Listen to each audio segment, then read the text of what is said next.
Against the gods अर्थात देवताओं के विरुद्ध। अध्याय 651 से 655। नमस्कार, आप कहानी में खो जाएं उससे पहले चैनल को सब्सक्राइब करें और नोटिफिकेशन ऑन करें। धन्यवाद। देवताओं के विरुद्ध अध्याय 651 अंतिम हताश संघर्ष। आप ऑडियो बुक्स 108 देख रहे हैं। धोखेबाजों से सावधान रहें। अध्याय 651 अंतिम हताश संघर्ष। ब्लू विंड इंपीरियल सिटी के सामने आसमान में पीली रेत भर गई और धरती कांप उठी क्योंकि नदियों में खून बह रहा था और मैदान लाशों से ढक गया था। पूरे दिन और रात तक चलने वाली भीषण लड़ाई के परिणामस्वरूप ब्लू विंड इंपीरियल सिटी की पूरी रक्षात्मक रेखा टूट गई थी। रक्षा की अंतिम पंक्ति पहले से ही विशाल दिव्य फीनिक्स सेना द्वारा शहर के फाटकों के सामने दबा दी गई थी। दिव्य फीनिक्स सेना पूरी तरह से लाल रंग में लिपटी हुई थी। उनके लाल रंग के कवच और हथियार जो चिलचिलाती आभा उत्सर्जित करते थे, सभी को दिव्य फीनिक्स संप्रदाय द्वारा फीनिक्स की लपटों से परिष्कृत किया गया था। न केवल उनके कवच और हथियार हल्के थे, बल्कि उनकी आक्रामक और रक्षात्मक क्षमताएं भी अतुलनीय रूप से मजबूत थीं। यह ऐसा कुछ नहीं था जिसकी तुलना ब्लू विंड आर्मी के भारी चांदी के कवच और हथियारों से की जा सके। इसके अलावा दिव्य फीनिक्स सेना में सैनिकों की औसत ताकत ब्लू विंड आर्मी की तुलना में कहीं अधिक थी। संक्षेप में ये कहना अतिशयोक्ति नहीं होगी कि दिव्य फीनिक्स सैनिकों की एक टुकड़ी ब्लू विंड सैनिकों की 10 टुकड़ियों के खिलाफ लड़ सकती है। पृथ्वी बहुत पहले ही खून से लाल हो गई थी और जमीन का रंग दिव्य फीनिक्स सेना के लाल रंग के कवच से भी अधिक लाल था। इंपीरियल सिटी के सामने जमीन के हर इंच पर अनगिनत लाशें बिखरी पड़ी थीं, फिर भी यह कत्लेआम जारी था। 7 लाख दिव्य फीनिक्स सेना के सैनिक शान से आगे बढ़े। वे क्षितिज तक फैल गए और एक रक्त लाल ज्वार की लहर की तरह लग रहे थे जो नरक की गहराई से ब्लू विंड नेशन को निगलने के लिए आई थी। ब्लू विंड इंपीरियल सिटी ने अपनी पूरी ताकत से जिस लाखों सैनिकों की रक्षात्मक इकाई पर हमला किया था, उसमें से 1 लाख से भी कम सैनिक बचे थे। फिर भी वे अपने हताश संघर्ष में तब तक चिल्लाते रहे जब तक कि उनकी आवाजें कर्कश नहीं हो गईं। हालांकि ये आवाजें जल्द ही दुख और निराशा से दबने लगीं। अनगिनत तीर शहर की दीवारों से तेजी से नीचे गिर रहे थे, जो मिसाइलों का एक स्थायी तूफान बन गया। इससे दिव्य फीनिक्स सेना की प्रगति थोड़ी धीमी हो गई जो शहर के द्वार की ओर आ रही थी। शहर की दीवारों के बीच में ब्लू विंड आर्मी के कमांडर इन चीफ फैंग युनली लगातार गर्जना के साथ आदेश दे रहे थे। उसकी आवाज बहुत पहले ही कर्कश हो गई थी, लेकिन उसकी हर दहाड़ अब भी पहाड़ों और नदियों को हिला देती थी। कैंग यू चुपचाप उसके दाहिनी ओर खड़ा हो गया। आज उसने फीनिक्स कोरोनेट नहीं पहना था और उसके गहरे काले बाल युद्ध की हवाओं में नाच रहे थे। वह चुपचाप नरसंहार देखती रही, लेकिन उसकी अभिव्यक्ति में कोई गंभीरता या दुख नहीं था। इसके बजाय ये शांत पानी की तरह शांति से ढका हुआ था। क्योंकि ये दिन बिना किसी परवाह के आ ही जाता, ये कुछ ऐसा नहीं था जिसे टाला जा सकता था। उसके बगल में डोनफेंग शियू और किन वुशांग खड़े थे। जैसे ही उन्होंने अपने शहीदों के खून को शहर के गेट पर बिखरते हुए और धीरे धीरे कम होती ब्लू विंड आर्मी को देखा, वे बहुत पहले ही अपना आपा खो चुके थे और उनकी आंखें बार बार कांग यू की ओर जा रही थीं और वे बार बार खुद को बोलने से रोक रहे थे। दीवारों से उतरती हुई तीरों की तेज बौछार अचानक कम होने लगी और जल्द ही वह शून्य में गिर गई। सबसे बड़े खतरे को दूर करने के साथ दिव्य फीनिक्स सेना, जो पहले से ही लाभ प्राप्त कर चुकी थी, तेजी से आगे बढ़ी और पलक झपकते ही उन्होंने ब्लू विंड आर्मी की रक्षा की आखिरी पंक्ति को पतन के कगार पर धकेल दिया था। जनरल फैंग, हमारे तीर पूरी तरह खत्म हो गए हैं। निराशाजनक खबर के कारण फैंग युनली 1 इंच भी आगे नहीं बढ़े। उसकी आंखें लाल हो गईं और उसने कर्कश स्वर में चिल्लाकर कहा, शहर के द्वार खोलो। फैंग युनली की गुस्से भरी दहाड़ के बीच ब्लू विंड इंपीरियल सिटी के महान द्वारों के धीरे धीरे खुलने की आवाज सुनी जा सकती थी। फैंग युनली ने पलटकर महारानी कांग यू का सामना किया। महारानी, पैलेस चीफ डोनफेंग को अपने साथ ले जाने की अनुमति दे। आगे मत बोलो। कैंग यू की आवाज में शांति और संकल्प की अतुलनीय मात्रा थी। हमने ब्लू विंड इंपीरियल सिटी के साथ जीने या नष्ट होने की कसम खाई है। टकराना। जैसे ही फैंग युनली अपने घुटनों के बल गिरा और कांग यू की ओर गहराई से झुककर बोला, एक भारी आवाज आई। महामहिम का सेवक बनने में सक्षम होना इस जनरल फैंग युनली के जीवन का सम्मान है और अगले जन्म में ये जनरल आपकी महिमा के अधीन एक बार फिर अपना जीवन दांव पर लगा दूंगा। संघर्ष। फैंग युनली ने अपना लंबा ब्लेड उठाया और दीवार से टकराया और उसकी आवाज से धरती हिल गई। नीली हवा के लोगों, मेरे पीछे आओ। दिव्य फीनिक्स साम्राज्य के इन जंगली कुत्तों का वध करो। शहर के द्वार खुल गए और सभी धनुर्धारियों ने अपने स्टील के धनुष फेंक दिए और तेज तलवार या भाले उठा लिए। दिव्य फीनिक्स सेना की आसन्न सेनाओं का स्वागत करते हुए वे शहर के द्वार से बाहर निकलते हुए चिल्लाए। इस समय हर कोई व्यवहारिक रूप से देख सकता था कि ब्लू विंड इंपीरियल सिटी के अंतिम समर्पण का क्षण निकट था। डोन फेंग शियू और किन वुशांग ने कड़वाहट के साथ हल्के से सिर हिलाने से पहले एक दूसरे की ओर देखा। डोन फेंग शियू चुपचाप एक कदम आगे बढ़ा, लेकिन इससे पहले कि वह अपना हाथ उठा पाता, उसने कांग यू को ठंडी आवाज में ये कहते हुए सुना, पहले इस प्रमुख डोन फेंग, अगर तुमने हमें बेहोश करने और हमें दूर ले जाने की हिम्मत की तो हम तुरंत हमारी जीभ काट लेंगे, और जैसे ही हम जाग रहे हम आत्महत्या कर लेंगे। डोन फेंग शियू अपनी जगह पर जम गया और उसने असहाय होकर अपना हाथ अपनी तरफ छोड़ दिया और एक लंबी आह भरी। दिव्य फीनिक्स सेना लगातार आगे बढ़ रही थी और ऐसा लग रहा था कि उनका कोई अंत नहीं है। इस बीच ब्लू विंड इंपीरियल सिटी अपने अंतिम संघर्ष में प्रवेश कर चुका था और वे तीरंदाज जो शहर के फाटकों से बाहर निकलते समय चिल्ला रहे थे, वे ब्लू विंड आर्मी के अंतिम सैनिक थे। शहर के फाटक बंद करो, मारने के लिए मेरे पीछे आओ। फैंग यूनली की दहाड़ हवा में गूंज उठी और उनके पीछे के शहर के द्वार धीमी और गहरी गड़गड़ाहट की आवाज के साथ धीरे धीरे बंद होने लगे। उन्होंने ब्लू विंड इंपीरियल सिटी की अंतिम रक्षा को सील कर दिया था, लेकिन साथ ही उन्होंने पीछे हटने का अपना एकमात्र रास्ता भी बंद कर दिया था। कैंग यू दीवार के शीर्ष पर खड़ी हो गई और उसने खून से लथपथ युद्ध के मैदान को देखते हुए सैनिकों की दहाड़ सुनी। उसकी आंखें अब शांत नहीं रह सकी और वे अब आंसुओं की घनी धुंध में ढंक गई थी। उसने अपने दोनों हाथ उठाए और अपनी सारी गहन ऊर्जा का उपयोग करते हुए चिल्लाया, ब्लू विंड नेशन के योद्धाओं, आपने इस बिंदु तक संघर्ष किया है, ये साबित करते हुए कि आप पहले से ही हमारे ब्लू विंड नेशन के सबसे महान नायक हैं। भले ही हमारी मातृभूमि को इन डाकुओं द्वारा लूट लिया गया है, ये भूमि आपके खून और आपकी वीर आत्माओं को हमेशा याद रखेगी। हम ब्लू विंड के सभी बेटे बेटियों के साथ आपके अडिग उत्साह को हमेशा याद रखेंगे। हम अभी आपके ठीक पीछे हैं। हम आपके साथ ब्लू विंड नेशन के अंतिम गौरव को साझा करेंगे और इसके साथ जिएंगे या मरेंगे।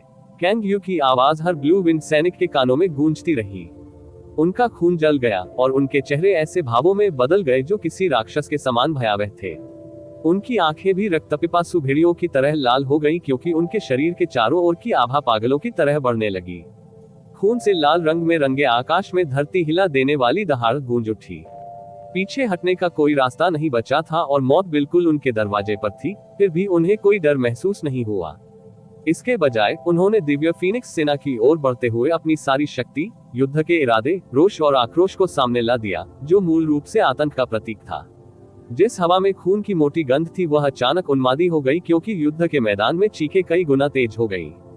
ब्लू विंड के सैनिक जो पहले से ही मौत के दरवाजे पर थे, उन्हें दर्द, आतंक या मौत का पता नहीं था। दिव्य फीनिक्स सेना के हमले का सामना करते हुए उन्होंने सभी बचाव छोड़ दिए और पीछे हट गए। उन्होंने स्वेच्छा से खुद को दुश्मन के हथियारों पर थोप दिया और फिर भयंकर गर्जना के साथ उन्होंने अपनी तलवारें और भाले अपने दुश्मन के महत्वपूर्ण अंगों पर फेंके। उनमें से कुछ ऐसे भी थे जिनकी हड्डियां दिव्य फीनिक्स सेना के कवच के प्रभाव से टूट गई थी, लेकिन इन लोगों ने अपनी दांतेदार भुजाओं की हड्डियों का इस्तेमाल किया और उन्हें अपने विरोधियों के गले में डाल दिया। ऐसे अन्य लोग भी थे जिनके हथियार शत्रु द्वारा तोड़ दिए गए थे, वे जो अपनी छाती पर सूली पर चढ़ाए जाने के बावजूद आगे बढ़े थे और जिनकी उंगलियों के बीच की त्वचा अलग हो गई थी ताकि वे अपने हथियारों को दुश्मनों के कवच में धकेल सके। कुछ ऐसे भी थे जिन्हें भारी घुड़सवार सेना द्वारा उड़ने के लिए भेजा गया था, लेकिन उन्होंने खुद को बेहोश होने से मना कर दिया और खुद को भूखे बाघों की तरह मैदान में वापस धकेलना जारी रखा। सवारों को उनके घुड़सवारों से नीचे खींच लिया ताकि उनके साथियों को छेद करने की अनुमति मिल सके। अपने धारदार हथियारों से दुश्मन का गला घोंट देते हैं। गंध जैसे जैसे लड़ाई आगे बढ़ी, हवा में खून और भी गाढ़ा हो गया। जो मूल रूप से एक तरफा लड़ाई थी, जो अपने अंत के करीब थी, उसमें अचानक एक भयानक परिवर्तन आ गया।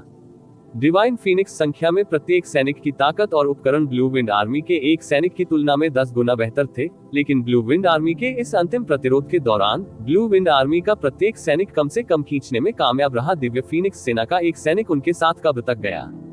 भीषण खूनी हवा के बीच ब्लू विंड आर्मी के अन्य 50,000 सैनिक बुरी तरह मर गए, जबकि डिवाइन फीनिक्स आर्मी ने वास्तव में 50,000 से अधिक सैनिकों को भी खो दिया था। लेकिन दिव्य फीनिक्स सेना के शेष 50,000 सैनिकों के चेहरे पर कोई निराशा नहीं दिखी। इसके बजाय उनकी अभिव्यक्तियां भयावह राक्षसों की समानता में बदल गईं, और उनकी आंखें, आवाजें और आभा रसातल की गहराई से एक तामसिक राक्षस की तरह प्रतीत होने लगी। वे जीत के लिए ऐसा नहीं कर रहे थे, बल्कि भाग्य से लड़ने के लिए अपने जीवन का उपयोग कर रहे थे। फिर भी स्पष्ट रूप से श्रेष्ठ दिव्य फीनिक्स सेना कांपने लगी, क्योंकि अपनी अंतिम जीत के कगार पर वे उन विरोधियों का सामना नहीं कर रहे थे जिन्होंने सारी आशा छोड़ दी थी और सारा मनोबल खो दिया था। बल्कि वे युद्ध की आत्माओं का सामना कर रहे थे जो मौत से नहीं डरते थे। एसएसएस डिवाइन फीनिक्स आर्मी के ऊपर हवा में डिवाइन फीनिक्स आर्मी के सेकंड इन कमांड डुआन किंगहान का चेहरा हरा हो गया और वह ठंडी सांस छोड़ने के अलावा कुछ नहीं कर सका। इन ब्लू विंड सैनिकों में वह न केवल एक लड़ाई की भावना देख सकता था जो अपनी सीमा तक प्रज्वलित थी, बल्कि उसने उनके जीवन की आग को जलते हुए भी देखा। उनमें से हर एक के पास एक शक्ति थी जो स्पष्ट रूप से छोटी थी, लेकिन इस बार लेवल 6 सिंहासन के कारण उसे हड्डी छेदन वाली ठंड का एहसास हुआ। वह ब्लू विंड महारानी, उसके कुछ ही शब्दों ने इन ब्लू विंड सैनिकों को पूरी तरह से पागल कर दिया। ओह, दिव्य फीनिक्स सेना के कमांडर क्यूई जेनकांग ने भी एक लंबी सांस छोड़ी और कहा, वह केवल 3 साल से भी कम समय के लिए सिंहासन पर बैठी है और वह केवल 20 साल की एक छोटी लड़की है, लेकिन वह पहले ही ब्लू विंड आर्मी का आध्यात्मिक सहारा बन चुकी है।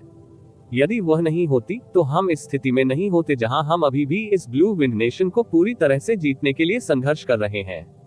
इन सभी वर्षों में उसने हमारी सेना को अनगिनत बार प्रतिबंधित करने और पराजित करने के लिए सभी प्रकार के इलाकों और संरचनाओं का उपयोग करते हुए ब्लू विंड नेशन की कमजोर सैन्य शक्ति का कुशलता से उपयोग किया। हमने बार बार उससे आत्मसमर्पण करने का आग्रह किया और हमने वादा किया कि जब तक वह ऐसा करती रहेगी, न केवल उसकी जान बख्श दी जाएगी, बल्कि उसे ब्लू विंड क्षेत्रों के स्वामी के रूप में भी नामित किया जाएगा। फिर भी उसने हमें पूरी तरह से अस्वीकार कर दिया, और अब जब हमारे सैनिक उसकी गर्दन दबा रहे हैं, जबकि उसके पास भागने के अनगिनत अवसर हैं, तो वह व्यक्तिगत रूप से अपने सैनिकों के पीछे खड़ी हो गई और अपने सैनिकों और अपने देश के साथ जीने या मरने की कसम खाए। इस तरह के साथ शासक जो केवल 20 साल की लड़की है, पुरुषों के रूप में उनके पास अंत तक सख्त लड़ाई न करने का क्या कारण होगा? ईमानदारी से कहूँ तो मैं क्यूई जेनकांग ने अपने जीवन में पहले कभी किसी महिला की सच्ची प्रशंसा नहीं की। वह पहली महिला है। डुआन किंगहान की भौहें तन गईं जब उसने उत्तर दिया, हमारी सेना की आभा कमजोर हो रही है और कुछ ऐसे भी हैं जो युद्ध से डर रहे हैं। सच, तो आप दोनों कोई कार्रवाई क्यों नहीं कर रहे हैं?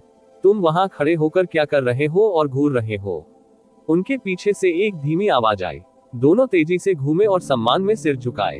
19वां बुजुर्ग, 43वां बुजुर्ग, लाल रंग के कपड़े पहने 2 अधेड़ उम्र के आदमी अचानक उनके पीछे आ गए थे। उनके पास आग की रोशनी फैलाने वाली आंखें और आग की तरह दाढ़ियां थीं। उनके लाल वस्त्रों पर कसी हुई फीकी सुनहरी फीनिक्स उनकी उच्च स्थिति को दर्शाती हैं। दिव्य फीनिक्स संप्रदाय के बुजुर्ग। दिव्य फीनिक्स सेना के 3 महान कमांडरों में से केवल फेंग हुवेई दिव्य फीनिक्स संप्रदाय से थे, लेकिन प्रत्येक सेना के भीतर दिव्य फीनिक्स संप्रदाय से एक पर्यवेक्षक होगा, और मुख्य सेना के भीतर इसकी निगरानी के लिए 2 वरिष्ठ वर्ग के व्यक्ति होंगे। हालांकि वे आमतौर पर कोई कार्रवाई नहीं करेंगे। दैवीय फीनिक्स संप्रदाय के बुजुर्गों और शक्तिशाली अधिपतियों के रूप में, जो स्वर्ग के नीचे हर चीज को नीची दृष्टि से देखते थे, वे इसके लिए उपयुक्त नहीं थे इस प्रकार की लड़ाई में कार्य करें। इसके अलावा वे इस तरह की कार्रवाई करने से भी कतराते थे। उनका कर्तव्य सेना की गतिविधियों और विकास का निरीक्षण करना और व्यक्तिगत रूप से दिव्य फीनिक्स संप्रदाय के मास्टर फैंग हिंगकुन को रिपोर्ट करना था। और अभी ब्लू विंड इंपीरियल सिटी को जीतने की इस लड़ाई में वे पहले से ही अधीर हो चुके थे। पूरे 3 साल बीत गए, फिर भी हम इस छोटे से ब्लू विंड नेशन को पूरी तरह से जीतने में असमर्थ हैं। संप्रदाय गुरु पहले भी कई बार क्रोधित हो चुका है। ब्लू विंड इंपीरियल सिटी अभी हमारी आंखों के सामने है, फिर भी एक दिन और एक रात की भयंकर लड़ाई अभी तक इसे तोड़ नहीं पाई है। इसके अलावा केवल 2 घंटों में हमने वास्तव में हजारों विशिष्ट सैनिकों को खो दिया। ये बिल्कुल बेतुका है। 19वें बुजुर्ग फैंग फीहिंग ने गुस्से से दहाड़ते हुए कहा, मैं संप्रदाय मास्टर को इसकी सूचना कैसे दूं? क्यूई जेनकांग ने कड़वाहट से मुस्कुराते हुए जवाब दिया, मैं प्रार्थना करता हूं कि दोनों बुजुर्गों को खुश किया जाए। ब्लू विंड आर्मी के अंतिम टुकड़ों ने खुद को मौत के घाट उतार दिया है और एक आखिरी लड़ाई के लिए अपने जीवन का सौदा कर रहे हैं। युद्ध के मैदान में जिन सैनिकों की पीठ दीवार से टिकी होती है और जो अंत तक लड़ने के लिए तैयार रहते हैं, वे सबसे डरावने होते हैं। हम ऐसी लड़ाई की भावना के सामने लापरवाही नहीं बरत सकते। वर्तमान में ब्लू विंड आर्मी के अवशेषों को पूरी तरह से नष्ट करने के लिए हमें हजारों सैनिकों का बलिदान देना पड़ सकता है। हम फैंग फेहिंग की अभिव्यक्ति गुस्से से भरी हुई थी। हमारे हजारों दिव्य फीनिक्स सैनिकों को इन दयनीय और हीन अवशेषों के साथ उनकी मृत्यु तक क्यों जाना चाहिए? हमने मूल रूप से उम्मीद की थी कि इस छोटे से ब्लू विंड इंपीरियल सिटी पर कब्जा करने में कुछ दसियों हजार से अधिक लोग हताहत नहीं होंगे, इसलिए हमारा कभी भी हस्तक्षेप करने का इरादा नहीं था। लेकिन ऐसा लगता है कि वह सचमुच एक बड़ी गलती थी। अगर चीजें उसी तरह जारी रही जैसे वे चल रही हैं, भले ही हम इस ब्लू विंड इंपीरियल सिटी को जीतने में सक्षम हो, हमारे पास वापस जाने और संप्रदाय मास्टर को देखने के लिए कोई चेहरा नहीं होगा। फैंग फेइंग ने बगल की ओर देखते हुए कहा। हे 43वें बुजुर्ग फैंग फेइंग ने तुरंत जवाब दिया। एक धीमी हंसी के साथ वह हवा में उठा और ब्लू विंड इंपीरियल सिटी के शहर के द्वार की ओर उड़ गया। एक अधिपति की अदम्य आभा ने क्षेत्र को घेर लिया, जिससे युद्ध के मैदान से निकलने वाली अधिकांश चीखें तुरंत दब गईं। उसने नीचे देखा और उन चींटियों को देखा जो एक साथ एकत्रित थी। उसकी भुजा आग की लपटों से जल उठी और एक आकस्मिक झटका के साथ उसने फीनिक्स की लपटों का एक गोला शहर के फाटकों की ओर भेजा। देवताओं के विरुद्ध अध्याय 652 क्रोध का तूफान। आप ऑडियो बुक्स 108 देख रहे हैं। धोखेबाजों से सावधान रहें। अध्याय 652 क्रोध का तूफान। दमन की एक दमघोंटू आभा ऊपर से नीचे गिरी, जिससे डोनफेंग शियू ने अनजाने में अपना सिर उठा लिया। उसने देखा कि एक जलता हुआ गोला सीधे उनकी ओर उड़ रहा था। ये केवल एक छोटा सा आग का गोला था, लेकिन यह अपने साथ एक दमनकारी शक्ति लेकर आया था, जिससे उसका पूरा शरीर तुरंत ऐंठने लगा। क्योंकि यह फीनिक्स की लपटों से बना था और यह फीनिक्स था उस पर एक अधिपति से आग की लपटें। डोनफेंग शियू का पूरा शरीर अकड़ गया और अलार्म के कारण उसका चेहरा पीला पड़ गया। उसने तुरंत अपने शरीर का उपयोग कैंग यू को बचाने के लिए किया और उसने अपने शरीर की सारी गहन ऊर्जा को अनियंत्रित रूप से बाहर आने के लिए प्रेरित किया और तेज आवाज में चिल्लाया, स्क्रैम! हर कोई यहाँ से चले जाओ। बूम! डोनफेंग शियू की आवाज लड़ाई की तेज आवाजों में दब गई और फीनिक्स की लपटें बेरहमी से जमीन पर गिर गईं, जिससे एक विस्फोट हुआ जिससे स्वर्ग और पृथ्वी कांपने लगे। ब्लू विंड इंपीरियल सिटी के द्वार के सामने भयंकर आग की लपटों का एक स्तंभ आकाश की ओर दौड़ा। यह ऐसा था मानो कोई निद्रालु ज्वालामुखी अचानक फूट पड़ा हो। 2000 से अधिक ब्लू विंड सैनिक आग के तूफान में फंस गए थे, क्योंकि वे फीनिक्स की लपटों से निर्दयतापूर्वक भस्म हो गए थे और विस्फोट से उड़ने वाले गंभीर रूप से घायल लोगों की संख्या अनगिनत थी। उस विस्फोट के बाद फैंग यूनली को शहर की दीवार पर जोरदार प्रहार किया गया। उनका पूरा शरीर खून से लथपथ था और वह ज्यादा देर तक खड़े नहीं रह पा रहे थे। उसके पीछे पहले से ही क्षतिग्रस्त शहर के द्वार और दीवार फीनिक्स की लपटों से इस हद तक तबाह हो गए थे कि वे ढहने के कगार पर थे। भले ही वह विस्फोट के किनारे पर था, फिर भी डोनफेंग शियू को प्रभाव को रोकने के लिए अपनी पूरी ताकत लगानी पड़ी और किसी तरह बाहर निकलने में कामयाब होना पड़ा। कैंग यू की पूरी तरह से रक्षा करते हुए ये सुरक्षित है। उसने गुस्से से आकाश की ओर देखा, लेकिन फीनिक्स वस्त्र और उन पर सुनहरी कढ़ाई के कारण उसकी पुतलियां अचानक सिकुड़ गईं, क्योंकि वे प्रतीक थे जो स्पष्ट रूप से इस व्यक्ति को दिव्य फीनिक्स संप्रदाय के एक बुजुर्ग के रूप में चिन्हित करते थे। और दिव्य फीनिक्स संप्रदाय का बुजुर्ग बनने के लिए योग्य होने के लिए किसी की गहन शक्ति कम से कम तानाशाह गहन क्षेत्र के 5वें स्तर पर होनी चाहिए। तो कहने का तात्पर्य यह था कि हवा में तैरता हुआ लाल वस्त्रधारी व्यक्ति कम से कम मध्य स्तर का अधिपति था। एक भयानक अस्तित्व जिसका उसका ब्लू विंड इंपीरियल सिटी निश्चित रूप से विरोध नहीं कर सका। उसकी फीनिक्स लपटे पलक झपकते ही पूरे ब्लू विंड इंपीरियल सिटी को आसानी से राख में बदल सकती थी। डोनफेंग शियू के माथे की नसें उभर आई और उसने गुस्से में उस व्यक्ति को डांटा, दिव्य फीनिक्स संप्रदाय के एक भव्य और गौरवशाली बुजुर्ग के रूप में आप सामान्य सैनिकों के खिलाफ कार्रवाई करने के लिए इतने नीचे कैसे गिर सकते हैं? क्या आप भी त्याग करना चाहते हैं तानाशाह गहन क्षेत्र के एक गहन अभ्यासकर्ता के रूप में आपका गौरव? पैलेस चीफ डोनफेंग, गुस्सा होने की कोई जरूरत नहीं है, कैंग यू ने ठंडी आवाज में कहा। दिव्य फीनिक्स संप्रदाय ने बहुत पहले ही विवेक या सद्गुण के किसी भी अंश को पूरी तरह से त्याग दिया है, तो वे अब भी अपने सम्मान की भावना की परवाह क्यों करेंगे? हे। फैंग फेंग थोड़ा भी क्रोधित नहीं था, क्योंकि उसने ऊपर से नीचे की ओर देखा था और यह एक ऐसी नजर थी जो दया की थोड़ी सी भी झलक लिए हुए निर्णय के लिए ऊपर से नीचे की ओर देख रही थी। ये बुजुर्ग साधारण प्राणियों की लड़ाई में हस्तक्षेप नहीं कर रहा है, मैं केवल आपको एक अंतिम मौका दे रहा हूँ। शहर खोलो, हमारे सामने आत्मसमर्पण करो और आज्ञाकारी रूप से कब्जा करने की प्रतीक्षा करो। तब भी आपके लिए यह संभव हो सकता है। दिव्य फीनिक्स संप्रदाय के पुराने डाकू, आप अपनी इच्छाधारी सोच को रोक सकते हैं। कैंग यू की नाजुक भौहें ठंडी अर्धचंद्राकार रेखाओं में खींच गईं और उसके मुंह से निकला हर शब्द नफरत से भरा हुआ था। हम एक मृत राज्य के शासक बनने से नफरत करेंगे, इसलिए भले ही हमें हजारों बार मरना पड़े, हम पराजित राष्ट्र से कभी गुलाम नहीं बनेंगे। एक लड़की जिसकी उम्र बमुश्किल 20 साल थी, उसकी आभा एक सच्चे गहन क्षेत्र के अभ्यासी की थी। फिर भी उसकी निगाहों की तीक्ष्णता और शीतलता ने उसे दूसरी ओर देखने पर मजबूर कर दिया। फैंग फियंग ने एक ठंडी हंसी दी और उसका पूरा शरीर आग की लपटों से जलने लगा। तब आप सभी इस मनहूस और दयनीय शहर के साथ राख और झुलसी हुई धरती बन सकते हैं। काश।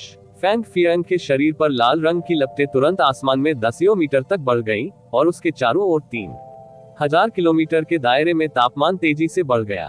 पूरा ब्लू विंड इंपीरियल शहर प्रचंड गर्मी में डूबा हुआ था और पलक झपकते ही लाल रंग की रोशनी ने पूरे आकाश को ढक दिया। रुको, बंद करो। डोन फेंग शियू और किन बुशांग की दृष्टि रेखा पूरी तरह से लाल आग की रोशनी से भर गई थी, जिससे उनके चेहरे से सारा रंग उड़ गया था। अगर ऐसी भयानक फीनिक्स आग उन पर टूट पड़ी तो ये ब्लू के उत्तरी हिस्से को पूरी तरह से जला देगी। विंड इंपीरियल सिटी, यह न केवल शहर की दीवार और शहर के द्वारों को नष्ट कर देगा, बल्कि अनगिनत सैनिकों को भी भस्म कर देगा। इसके अलावा और भी अधिक निर्दोष नागरिक जो भागने को तैयार नहीं थे, बाद के झटके में दब जाएंगे। फैंग फेंग, जो बहुत पहले अपना धैर्य खो चुका था, निश्चित रूप से नहीं रुकेगा। उसने नीचे लोगों और शहर की दीवार को देखा और एक क्रूर रोमांच उसके अंदर दौड़ गया। इस गिरे हुए राष्ट्र के आप सभी निम्न नागरिक जो हमारे दिव्य फीनिक्स साम्राज्य के खिलाफ विद्रोह करने का व्यर्थ प्रयास करते हैं, नरक में जाएं। उसकी तेज हंसी के बीच फीनिक्स की लपटें जो आकाश को छिपा रही थी और पृथ्वी को ढांक रही थी, निर्दयता पूर्वक बरसने लगी। ऐसा लग रहा था मानो एक शानदार सूरज आकाश के बीच में गिर गया हो और ब्लू विंड इंपीरियल सिटी के उत्तरी हिस्से में मौत की लाल रोशनी छा गई हो। महामहिम की रक्षा करें। फैंग यूनली ने खून से सना हुआ हाथ बढ़ाया और रोते हुए कहा कि खून से उसका दम घुट गया था। डोन फेंग शियू, किन बुशांग और ब्लू विंड प्रोफाउंड पैलेस के सभी सबसे शक्तिशाली अभ्यासकर्ताओं ने बहुत पहले कैंग यू की रक्षा की थी।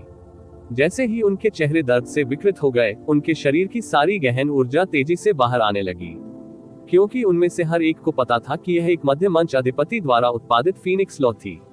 इसलिए भले ही उन्होंने अपनी सारी ताकत लगा दी हो या भले ही वे वर्तमान की तुलना में 10 गुना अधिक मजबूत हो, फिर भी वे अवरोध नहीं कर सके हमला। कैंग यू ने अपना सिर ऊपर की ओर झुकाया और मौत की लपटों को देखा जो और करीब आती जा रही थी, लेकिन उसके चेहरे पर कोई चिंता या आतंक नहीं था। इसके बजाय उन खूबसूरत आंखों से धुंध छाने लगी। आखिरकार, क्या ये खत्म होने वाला है? रॉयल फादर यू एयर वास्तव में अब और नहीं चल सकता। इन 3 वर्षों में मैं बहुत बोझिल हो गया हूँ, इतना डरा हुआ हूँ और इतना थक गया हूँ। महामहिम, उसकी महिमा की रक्षा करो, उसकी महिमा की रक्षा करो। उसके आसपास की आवाजें धीरे धीरे खत्म हो गईं और बहुत धीरे धीरे उसने अपनी आंखें बंद करना शुरू कर दिया, क्योंकि 2 आंसू उसके गालों से चुपचाप बह निकले। फिर भी उसका मुंह एक सौम्य और सुंदर मुस्कान के लिए मुड़ा हुआ था। पति, मैं अंततः आ सकती हूँ और तुम्हारे साथ जा सकती हूँ। सर्वव्यापी लाल रंग की लपटें करीब आती गईं और उन चेहरों पर चमकने लगी जो असीम नफरत और निराशा से भरे हुए थे। प्रत्येक व्यक्ति ने बुरी तरह से अपनी आंखें बंद कर ली और मृत्यु और विनाश के आगमन की प्रतीक्षा करने लगा। इस समय हवा में एक गहरा और धीमा विस्फोट हुआ, क्योंकि कहीं से निकली लपटों का एक और समूह पहली जलती हुई गेंद से टकराया। आग की लपटों का वह समूह भी लाल रंग का था, लेकिन वह कहीं अधिक गहरा लाल था और वह और भी अधिक तीव्रता से जल रहा था। एक पल में आग का वह गोला पहले से ही 3 किलोमीटर से अधिक चौड़ा फैल चुका था और भले ही उसने नीचे उतरना शुरू कर दिया था, लेकिन वह ब्लू विंड इंपीरियल सिटी पर नहीं गिर रहा था। इसके बजाय ये फीनिक्स की लपटों पर गिर रहा था जो शहर पर हमला कर रही थी। और पलक झपकते ही फैंग फियंग द्वारा छोड़ी गई फीनिक्स की लपटें पूरी तरह से निगल ली गई थी। फीनिक्स की लपटों ने, जो भस्म हो चुकी थी, उतरना बंद कर दिया और उग्र रूप से संघर्ष करना शुरू कर दिया। लेकिन सर्वशक्तिमान अधिपति से निकली ये भयानक लपटें इन लपटों के सामने एक केचुए की तरह थी जो अजगर के मुंह में गिर गया हो। इसका दयनीय संघर्ष पूरी तरह से बुझने से पहले केवल 1 सेकंड के एक अंश तक चला और हवा में उड़ते धुएं के कुछ छोटे धागों के अलावा इसके अस्तित्व का कोई निशान नहीं बचा था। और कुछ भी नहीं बचा था ब्लू विंड इंपीरियल सिटी में जमीन का सबसे छोटा टुकड़ा भी दागदार कर दे। फैंग फियंग की आंखें नाटकीय रूप से बाहर निकल आई और ऐसा लग रहा था जैसे उसने दुनिया की सबसे अविश्वसनीय चीज देखी हो। इस समय आग की लपटों का समूह, जिसने उसकी फीनिक्स लपटों को पूरी तरह से बुझा दिया था, उसकी ओर दौड़ा और दोनों के बीच सैकड़ों मीटर की दूरी होने के बावजूद चिलचिलाती आभा उसे आग की लपटों में डुबाती हुई प्रतीत हुई। फियंग, अब वापस गिरो। फैंग फियंग इस बात पर बेहद स्पष्ट थे कि फीनिक्स की लपटों में कितनी विनाशकारी शक्ति है जो फैंग फियंग ने अभी जारी की थी। लपटों के उस समूह को एक पल में बुझाने में सक्षम होना। उन लाल रंग की लपटों की भयावहता अकल्पनीय थी। जैसे ही उसने उन लपटों को फैंग फियंग की ओर बढ़ते देखा, उसने जोर से दहाड़ते हुए वे शब्द कहे। भले ही फैंग फियंग सदमे की स्थिति में था, फिर भी उसकी प्रतिक्रिया की गति बहुत तेज थी और उसने तेजी से पीछे हटने के लिए अपने शरीर में सारी गहरी ऊर्जा प्रसारित कर दी। लेकिन कई किलोमीटर उड़ने के बाद भी वह पकड़ा गया उस लाल रंग की आग के किनारे। हुआ खून से लथपथ युद्धभूमि के ऊपर आसमान में एक अत्यंत तीखी और दयनीय चीख गूंज उठी। जैसे ही फैंग फियंग को उस लाल रंग की लौ ने छुआ, उसका पूरा शरीर तुरंत एक मानव मशाल में बदल गया। वह अनाप शनाप तरीके से आकाश से गिर गया और संयोगवश एक ऐसे स्थान पर उतरा जो फैंग फेहेंग से बहुत दूर नहीं था। उसके बाद वह फर्श पर लौटने लगा, पीड़ा से कराहने लगा। लेकिन उसके शरीर पर लाल रंग की लपटें और अधिक तीव्र हो गईं, और उनके साथ भूनते हुए मांस की तीखी गंध भी आने लगी। फैंग फेहेंग तेजी से आगे बढ़ा, लेकिन इससे पहले कि वह फैंग फेयंग के 5 कदमों के भीतर आ पाता, उस पर झुलसने वाली सनसनी ने हमला कर दिया, जिसे सहना मुश्किल था। इससे उसकी अभिव्यक्ति नाटकीय रूप से बदल गई, क्योंकि वह जल्दी से पीछे हट गया। और जब तक वह अपने सदमे से उबरा, फैंग फेंग की चीखें पहले ही शांत हो चुकी थी, और उसके शरीर पर लगी आग की लपटें भी बुझ चुकी थी। केवल एक चीज जो बची थी वह पूरी तरह से जली हुई लाश थी, और एकमात्र चीज जो बची थी पहचानने योग्य एक पंजा और जला हुआ हाथ था जो आकाश की ओर फैला हुआ था और उसकी 5 उंगलियां पीड़ा से मुड़ी हुई थी। दिव्य फीनिक्स सेना के कमांडर क्यूई झेकांग और डुआन किंघई बन गए थे पूरी तरह से डर गया। इससे भी अधिक, जब उन्होंने उस जली हुई लाश को देखा तो उनकी आंखें असीम सदमे और भय से भर गईं।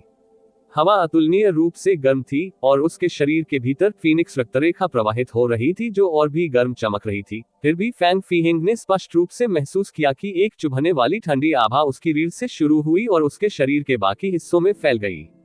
दिव्य फीनिक्स संप्रदाय के सभी बुजुर्गों में फैंग फेंग को 43वां स्थान दिया गया था।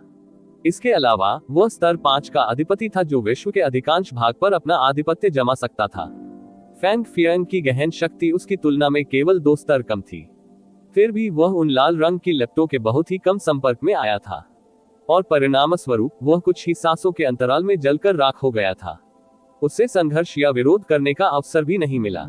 उसे पूरा यकीन था कि वे लाल रंग की लपटें फीनिक्स की लपटें नहीं थी, क्योंकि उनमें फीनिक्स की लपटों द्वारा दी गई आभा का कोई निशान नहीं था। लेकिन इन लपटों की शक्ति और आभा उससे, जिसके पास दुनिया की सबसे तेज लपटें फीनिक्स लपटें थी, को अत्यधिक भयभीत करने के लिए पर्याप्त थी। उसने आसमान की ओर देखने के लिए अपना सिर उठाया और कांपती आवाज में दहाड़ते हुए कहा, कौन है?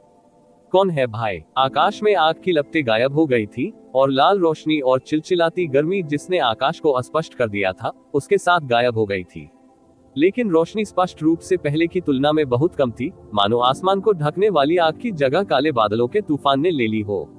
उसी समय एक अत्यंत भारी और निराशाजनक दबाव ने पूरे क्षेत्र को चुपचाप अपनी चपेट में ले लिया, और इस दबाव में उग्र युद्ध क्षेत्र तुरंत उजाड़ हो गया। कोई भी मनुष्य कुछ बोल नहीं सकता था, कोई सांस भी नहीं ले सकता था, यहाँ तक कि जमीन पर बहता हुआ खून भी अपनी जगह पर रुकता हुआ प्रतीत हो रहा था, मानो वह पूरी तरह से जम गया हो।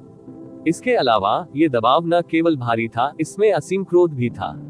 क्रोध इतना प्रचंड था कि ऐसा लग रहा था कि यह किसी भी क्षण फूट जाएगा। सभी ने अनजाने में दूर आकाश में झांकने के लिए अपना सिर उठाया, जहां एक आकृति आग की लपटों में घिरी हुई खड़ी थी। आग की लपटें इतनी तेज थी कि वे उसमें से कुछ भी निकालने में असमर्थ थे, जिसके परिणामस्वरूप वे केवल एक अस्पष्ट आकृति ही देख पा रहे थे। हवा में व्याप्त क्रोध की आभा बहुत भयंकर और भयावह थी, इसलिए वहां मौजूद सभी लोग यह अंतर करने में असमर्थ हो गए कि उस व्यक्ति के शरीर पर जो जल रहा था वह गहरी लपटें थी या शुद्ध क्रोध की लपटें। इसके अलावा उसके बहुत पीछे 3 अन्य आकृतियां भी खड़ी थीं, लेकिन सभी की निगाहें जलते हुए आदमी पर थीं, इसलिए किसी ने उन पर ध्यान नहीं दिया। कौन है? वह कौन है? ऊपर आसमान में जलती हुई आकृति को देखते हुए डुन फेंग शियू की पुतलियां फैल गईं, और वह अपनी आवाज में सदमे और भय को दबा नहीं सका। भले ही उस व्यक्ति ने ब्लू विंड इंपीरियल सिटी पर गिर रही आग की लपटों को बुझाने के लिए एक मजबूत और अथाह शक्ति का इस्तेमाल किया था और दिव्य फीनिक्स संप्रदाय के एक अजेय बुजुर्ग को आसानी से नष्ट कर दिया था, वह दुश्मन नहीं लग रहा था। लेकिन उस व्यक्ति का शक्ति और क्रोध की आभा बहुत ही भयावह थी। ब्लू विंड के महल प्रमुख के रूप में उन्होंने अपने जीवन में पहले कभी इस स्तर के भय का अनुभव नहीं किया था। नहीं, उसे अभी जितना भय अनुभव हो रहा था उसका 10वां हिस्सा भी उसने अनुभव नहीं किया था। उसे जरा भी संदेह नहीं था कि इतनी भयानक शक्ति के साथ पूरे ब्लू विंड इंपीरियल सिटी को नष्ट करना हाथ उछालने जितना आसान और त्वरित होगा। ये व्यक्ति कौन था, और प्रोफाउंड स्काई महाद्वीप में ऐसा व्यक्ति कब मौजूद था, और इस व्यक्ति ने ब्लू विंड की मदद क्यों की होगी? वाह, ये वास्तव में डरावना है। नंबर 7 अंडर हेवन ने जियो यू की छाती में लगातार धंसते हुए उसकी आधी आंखें ढक ली। ये वास्तव में इस हद तक भयावह है कि इसे केवल शब्दों से वर्णित नहीं किया जा सकता है। नंबर 1 अंडर हेवन ने युद्ध के मैदान का अवलोकन किया जहां खून की नदियां बहती थी और हर जगह शव बिखरे हुए थे। यदि ऐसा दृश्य देखकर उसका हृदय भी धड़कने लगा तो ये स्वाभाविक था कि नंबर 7 भी ऐसा ही करेगा। वे यूनचे के साथ आए थे और न्यू मून सिटी से अंतरिक्ष को पार करने के लिए प्राइमर्डियल प्रोफाउंड आर्क का इस्तेमाल किया था और वे तुरंत इस जगह पर पहुंच गए। उन्हें युद्ध के मैदान में पहुंचने की उम्मीद थी, लेकिन उन्होंने इतना भयानक देखने की उम्मीद नहीं की थी और दयनीय दृष्टि। नहीं, ऐसा नहीं है। नंबर 7 अंडर हेवन ने उसकी तरह कहा, शरीर सिकुड़ा हुआ, मैं अब बात कर रहा हूँ। मैं बिग ब्रदर यू के बारे में बात कर रहा हूँ। वह इस वक्त सचमुच डरावना लग रहा है। बड़े भाई, जियो यून सावधानी से आगे बढ़ा, लेकिन नंबर 1 अंडर हेवन ने उसे तुरंत रोक लिया। उसके पास मत जाओ। गोल्डन क्रो की लपटों के नीचे यूचे का शरीर लगातार कांपने लगा। क्रोध के उस तूफान ने नंबर 1 अंडर हेवन को एक गहरे और तीव्र भय का अनुभव कराया। देवताओं के विरुद्ध अध्याय 653 मैं वापस आ गया हूँ। आप ऑडियो बुक्स 108 देख रहे हैं। धोखेबाजों से सावधान रहें। अध्याय 653 मैं वापस आ गया हूँ। तुम कौन हो? तुम मेरी दिव्य फीनिक्स सेना पर हमला क्यों कर रहे हो? दिव्य फीनिक्स सेना के कमांडर इन चीफ क्यूई जेनकांग ने सभी प्रकार के भव्य दृश्यों का अनुभव किया था। यहाँ तक कि जब वे नेवी टाइड और ब्लैक फीन जैसे महान राष्ट्रों के शासकों का सामना कर रहे होते थे, तब भी वह अपना सिर ऊंचा रखता था और उसकी दहाड़ इतनी तेज होती थी कि आकाश हिल जाता था। लेकिन इस समय उसने जो आवाज निकाली उसमें एक कपकपी थी जिसे दबाया नहीं जा सकता था, खासकर आखिरी कुछ शब्दों में, और यहाँ तक कि वह खुद भी अपने दांतों के कांपने की आवाज सुन सकता था। गहन ऊर्जा की वह आभा अविश्वसनीय रूप से डरावनी थी, लेकिन जिस चीज ने उसे और भी भयभीत कर दिया वह उग्र वातावरण था जिसने आकाश और सूर्य को ढक लिया था। इस क्रोध के तहत विशाल युद्ध क्षेत्र ऐसा था जैसे कि इसे एक बड़े काले बर्तन से ढक दिया गया हो। उसे यकीन था कि हजारों या लाखों हताश भेड़िए भी ऐसी भयावह आभा नहीं छोड़ पाएंगे। और यह वास्तव में था एक ही व्यक्ति से आया। यह उनकी उपस्थिति ही थी जिसने इस विशाल युद्ध क्षेत्र को अचानक गहरे पाताल की तरह ठंडा और शांत बना दिया। यूचे का गुस्सा पागलों की तरह उबल रहा था और वह महसूस कर सकता था कि उसके शरीर की हर एक कोशिका विस्फोट के कगार पर थी। वह लालसा और हर्षित भावनाओं के साथ जल्दी से यहाँ आया था। उसने सोचा था कि वह जल्द ही उन लोगों को देख पाएगा जिन्हें वह दिन रात याद कर रहा था और उनके साथ फिर से मिल जाएगा। लेकिन उसने कभी नहीं सोचा था कि जिसने उसका स्वागत किया वह उसकी मातृभूमि होगी। उल्लंघन किया गया और गहरे घावों से छलनी किया गया। ये दूसरी बार था जब यूनचे ने प्रोफाउंड स्काई कॉन्टिनेंट में अपने गुस्से पर पूरी तरह से नियंत्रण खो दिया था। पहली बार तब हुआ था जब जियोलाए और जियोलिंगजी को बर्निंग हेवन कबीले द्वारा अपहरण कर लिया गया था, और इस बार ये और भी अधिक बेकाबू था पहले की तुलना। उसका क्रोध आग की लपटों में मिश्रित हो गया था और हिंसक रूप से जल गया था, और यहाँ तक कि उसने जो दुनिया देखी थी वह लाल रंग की परत से ढकी हुई थी। क्यूई जेकांग की आवाज दूर से आई। यूनचे के शरीर पर आग की लपटें तेजी से हिल रही थी क्योंकि वह अचानक आकाश से दिव्य फीनिक्स सेना पर गिरा। आसपास की 5 किलोमीटर से अधिक जमीन जोर जोर से हिल गई। यूनचे पर लगी आग की लपटों के साथ एक अत्यंत शक्तिशाली गहन ऊर्जा का तूफान आया और उसे उसके आसपास छोड़ दिया गया। दिव्य फीनिक्स सेना के असंख्य सैनिक भय के मारे विलाप करते हुए भूमि पर लुट रहे थे, यहाँ तक कि अश्वारोही भी भय के मारे चिल्ला रहे थे। जब उनमें से प्रत्येक संकट में जमीन से उठ खड़ा हुआ और एक व्यक्ति की छाया को देखा जो आकाश से गिर रहा था, तो उनकी प्रत्येक पुतली तुरंत इतनी बड़ी हो गई कि वह लगभग फट गई, क्योंकि उन्होंने अपनी पूरी जिंदगी का सबसे भयानक मंजर देखा था। 5 किलोमीटर से अधिक जमीन बुरी तरह ढह गई, जिसका केंद्र यूचे का पैर था। जमीन पर अनगिनत दरारें बाहर की ओर फैली हुई थी। सबसे लंबी दरार तब तक फैलती रही जब तक कोई देख सकता था, और ये 3 मीटर चौड़ी थी। और उसके आसपास के 3000 मीटर के क्षेत्र में मूल रूप से घनी पैक वाली दिव्य फीनिक्स सेना गायब हो गई, यहाँ तक कि घनी ढेर वाली लाशें भी बिना किसी निशान के गायब हो गईं। इसके बाद कवच के टुकड़े और लाशों के अवशेष आकाश से गिर गए। खून की सच्ची बारिश बन रही है। तुम सब मर जाओगे। अनगिनत दिव्य फीनिक्स सेना के सैनिक अत्यधिक सदमे और भय से ढह गए। 10,000 से ज्यादा साथी उन्हें सुरक्षा का एहसास नहीं दिला सके। उनके कानों में जो आवाज गूंज रही थी वह किसी इंसान की आवाज भी नहीं लग रही थी, बल्कि रीपा का घातक श्राप था। ये है एक सम्राट की शक्ति, फैंग फेहिंग ने कांपती आवाज में कहा। वह समझ नहीं पा रहा था कि इस ब्लू विंड नेशन के क्षेत्र में एक सम्राट कैसे दिखाई देगा। उनकी गति और उनके सभी कार्यों से स्पष्ट रूप से पता चलता है कि उन्होंने ब्लू विंड नेशन का पक्ष लिया था। छोटे ब्लू विंड नेशन, उनके गहन क्षेत्र का शिखर केवल थ्रोन्स पर था। उनके लिए एक सम्राट के रूप में ये कैसे संभव था? सहयोगी, दूसरे तरीके से, सम्राट इस प्रकार का अलग थलग अस्तित्व जो पूरे ब्रह्मांड को नीची दृष्टि से देखता है, उसके जैसा सम्माननीय व्यक्ति एक छोटे से ब्लू विंड नेशन की मदद क्यों करेगा? क्या सम्राट फैंग फेहिंग के शब्दों ने क्यूई जेनकांग और डुआन किंगहांग के चेहरे का रंग एक साथ डर के मारे उड़ गया। भले ही वे दोनों केवल सिंहासन थे, वे स्पष्ट रूप से जानते थे कि सम्राट की अवधारणा का क्या अर्थ है। उनके दिव्य फीनिक्स राष्ट्र, दिव्य फीनिक्स संप्रदाय के मास्टर फैंग हिंगकुन भी केवल अधिपति के शिखर पर थे, और 56 बुजुर्ग केवल मध्य देर के चरण के अधिपति थे। पूरे दिव्य फीनिक्स संप्रदाय में केवल ऐसे लोगों के बीच ग्रैंड संप्रदाय के स्वामी और ग्रैंड एल्डर्स, कुछ सीमित 10 से अधिक सम्राट मौजूद थे, और ये लोग दिव्य फीनिक्स संप्रदाय की सच्ची नींव थे। वे एक ऐसा अस्तित्व थे जो दुनिया से बढ़कर था। वे लगभग कभी भी अपना चेहरा सामान्य रूप से नहीं दिखाते थे, और यहाँ तक कि जब फैंग हिंगकुन उनसे मिलते थे तो वह उनके प्रति बहुत सम्मानजनक व्यवहार करते थे। दिव्य फीनिक्स सेना के लाखों सैनिक ब्लू विंड नेशन को नष्ट करने के लिए पर्याप्त थे, लेकिन जब एक वास्तविक सम्राट का सामना करना पड़ा तो वे लाखों चींटियों से बहुत अलग नहीं थे। कमांडर क्यूई, हम क्या करें? अगर वह वास्तव में एक सम्राट है, डुआन किंगहांग ने कांपती आवाज में कहा। अपना अधिकांश जीवन युद्ध के मैदान में बिताने के बाद भी जब उसे अपनी सेना से 10 गुना अधिक ताकत वाले दुश्मनों का सामना करना पड़ा, तब भी वह बिल्कुल भी नहीं घबराया। लेकिन अगर उसकी आंखों के सामने जो व्यक्ति था वह वास्तव में एक राजा था, तो ऐसा नहीं था। कुछ ऐसा जो सेना से लड़ा जा सकता है, क्योंकि जब कोई इस ऊंचे क्षेत्र में पहुंच जाता है जहां से आकाश की ओर देखा जा सकता है, तथाकथित संख्याएं, हथियार, सैनिकों का स्वभाव, मनोबल, रणनीतियां, ये सभी बेकार मजाक बन गए। ऐसा नहीं होना चाहिए, बिल्कुल ऐसा नहीं होना चाहिए। ये कैसे संभव है कि एक सम्राट छोटे ब्लू विंड नेशन की सहायता करेगा? फैंग फेहिंग ने अपने दांत पीसते हुए कहा, मुझे उसके पास जाने दो। और इस समय फैंग फेहिंग की आवाज अचानक बंद हो गई, क्योंकि जैसे ही यू चे के शरीर पर लगी आग की लपटें फैल गईं और पूरे आसमान में हो रही खून की बारिश बंद हो गई, उसने यू चे का चेहरा स्पष्ट रूप से देखा। उस पल उसकी पुतलियां अचानक सिकुड़ गईं, वह हार गया। उसकी आवाज चिल्लाई, यू चे। भले ही क्यूई जेनकांग और डुआन किंगहांग ने यू चे का नाम कई बार सुना है, लेकिन उन्होंने उसे पहले कभी व्यक्तिगत रूप से नहीं देखा था। लेकिन फैंग फेहिंग के लिए दिव्य फीनिक्स संप्रदाय के बुजुर्ग के रूप में 3 साल पहले वह स्वाभाविक रूप से 7 नेशन रैंकिंग टूर्नामेंट में थे।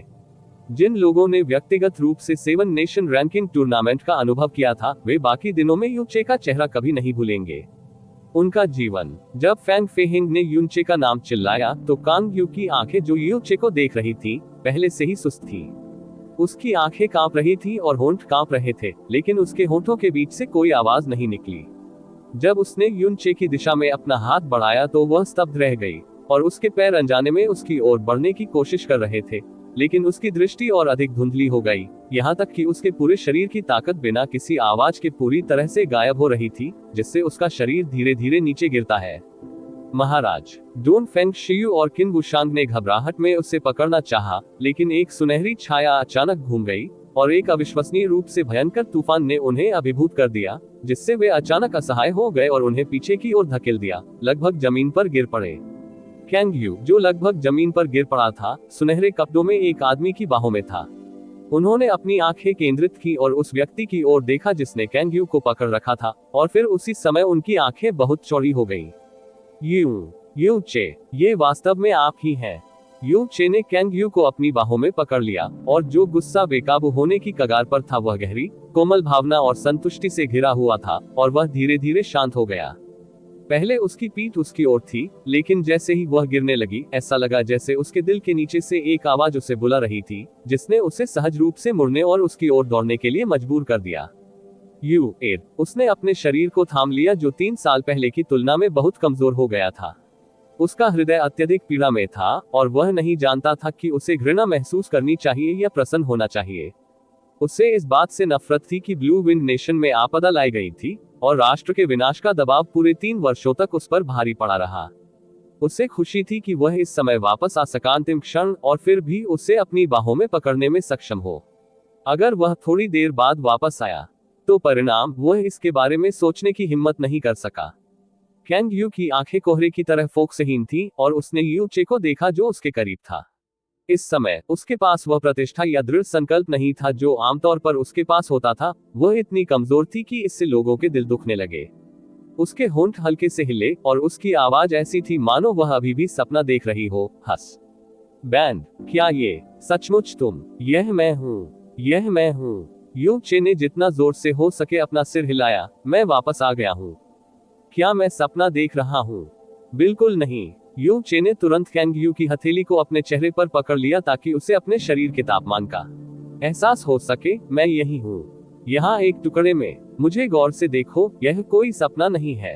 मैं मरा नहीं, मैं बिल्कुल नहीं मरा। मेरा युए अभी भी मेरे लौटने का इंतजार कर रहा है। मैं कैसे मर सकता हूँ?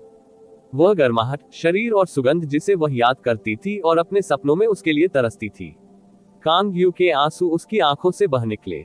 इस समय दिव्य फीनिक्स, युद्ध, राष्ट्र का विनाश, दृढ़ संकल्प, घृणा, अब कुछ भी महत्वपूर्ण नहीं था। उस व्यक्ति की छवि जो एक सपने की तरह उसके पास लौट आई थी, ने उसके दिल और आत्मा को पूरी तरह से भर दिया था। उसने यू चे के चेहरे को प्यार से सहलाया। उसकी दृष्टि धुंधली सी थी और उसकी आवाज ऐसी थी मानो वह कोई सपना देख रही हो। मेरा जूनियर भाई यू, मेरे पति नहीं मरे। ये बहुत अच्छा है, यह बहुत अच्छा है। उद्धरण चिन्ह। वह रोते हुए धीमी आवाज में बोली। उसकी बाहें धीरे धीरे नीचे गिर गईं और उसकी आंखें भी धीरे धीरे बंद हो गईं। उसके दिल और आत्मा को बड़े सदमे के तहत वह यू चे की बाहों में शांति से मर गई। केवल एक आंसू अभी भी गिर रहा था चुपचाप उसकी आंख के कोने से। यू चे ने अपनी हथेली उसकी छाती पर दबाए और स्वर्ग और पृथ्वी की ऊर्जा उसके शरीर में डाल दी। उसकी आंतरिक जीवन शक्ति अविश्वसनीय रूप से कमजोर थी। यू चे कल्पना कर सकती थी कि वह शायद कई दिनों और रातों से सोई नहीं थी। युए, अच्छा आराम करो, मैं बाकी का ख्याल रखूंगा। यू चे धीमी आवाज में धीरे से बुदबुदाया। उसने कैंग यू को पकड़ लिया, धीरे से खड़ा हुआ, डोन फेंग शियू और किन बुशांग के पूरी तरह से लाल चेहरों का सामना किया, थोड़ा झुका और कहा, palace chief Don Feng, palace chief Qin, मेरी यू एयर की रक्षा करने के लिए आप दोनों को धन्यवाद। आपकी कड़ी मेहनत के लिए धन्यवाद। इस पूरे समय काम करो, यह हमारे काम का हिस्सा है। जब उसने यू चे को देखा तो डोन फेंग शियू की भावनाएं शांत नहीं हो सकी। 3 साल पहले उसे प्राइमर्डियल प्रोफाउंड आग पर दफनाया गया था। उसके बचने का कोई रास्ता नहीं था। ब्लू विंड नेशन ने अपना राजकुमार खो दिया था और अपना सबसे चमकीला मोती खो दिया था, लेकिन वह जीवित रहा और वापस आ गया और उसकी शक्ति अति तीव्र बढ़ गई। उसने अब यू चे की ताकत का अनुमान लगाने की हिम्मत नहीं की, लेकिन कुछ ही सांसों में एक दिव्य फीनिक्स संप्रदाय के बुजुर्ग व्यक्ति को मार डाला। उसकी आंखों के सामने यू चे, ये युवक जिसने एक बार पूरे ब्लू विंड प्रोफाउंड पैलेस को हिला दिया था, उसका गहन ऊर्जा विमान अब पहले से ही इतना मजबूत था कि वह इसे देख भी नहीं सका। यह अच्छा है कि आप वापस आ गए, अच्छा है कि आप वापस आ गए। किन बुशांग ने जोर से सिर हिलाया। अत्यधिक अभिभूत होने के कारण वह पहले से ही नहीं जानता था कि क्या कहना है। जियो यून और अन्य लोग आसमान से उतरे, यू चे के पीछे आए और यू चे ने कैंग यू को, जो उसकी बाहों में था, 7वें नंबर पर स्वर्ग की बाहों में डाल दिया। 7वीं बहन, मेरे लिए उसकी रक्षा करो, वह मेरी पत्नी है। नंबर 7 अंडर हेवन ने गंभीरता से सिर हिलाया। बड़े भाई यू, चिंता मत करो, जब तक मैं मर न जाऊं कोई भी उसके पास जाने की हिम्मत नहीं करेगा। एमेन। यू चे ने थोड़ा सिर हिलाया। उसकी अभिव्यक्ति में कोई खुशी या उदासी नहीं थी। यह इतना शांत था कि इससे लोगों को अपने दिल में डर महसूस हुआ। उसकी नजर जियो यू की ओर गई और अचानक कहा, जियो यू, क्या तुमने कभी किसी को मारा है? जियो यू ने एक पल के लिए स्तब्ध रह गया और अपना सिर हिलाया। नहीं, नहीं। यू चे ने उत्तर में घनी खचाखच भरी दिव्य फीनिक्स सेना को देखते हुए पीछे मुड़कर देखा और उसकी आंखों में एक बार फिर क्रोध और जानलेवा इरादा उबलने लगा। यदि आप एक सच्चे इंसान बनना चाहते हैं तो आज से अपने हाथों को ढक ले दुश्मन का ताजा खून। एक बार जब उसकी आवाज खत्म हो गई तो यू चे का शरीर पहले ही बाहर की ओर निकल चुका था, जिसमें दिव्य फीनिक्स सेना के प्रति अंतहीन नफरत थी जिसने ब्लू विंड नेशन को निराशा की गहराई में धकेल दिया था। जियो यून वहां खाली खड़ा था। उसे समझ नहीं आ रहा था कि क्या करे। भले ही हमारे योगिनी कबीले को जिस चीज से सबसे ज्यादा नफरत है वह है हत्या और युद्ध। नंबर 1 अंडर हेवन ने धीरे से अपना मुंह खोलते हुए कहा, आज अगर मैं तुम होते तो मैं करता निश्चित रूप से मेरे पूरे शरीर को इन लोगों के ताजे खून से ढक दो। इस भूमि को करीब से देखो जो मूल रूप से शांत और शांतिपूर्ण थी। अब इस पर दुश्मनों का हमला हो रहा है और यह अपने लोगों के खून से लथपथ है। ये भूमि गहरे घावों से भरी हुई थी, हजारों लोगों के साथ दफन थी।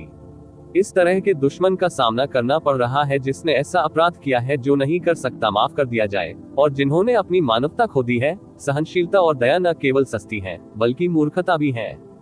मत भूलो, ये केवल यूचे की मातृभूमि नहीं है, यह आपकी मातृभूमि भी है।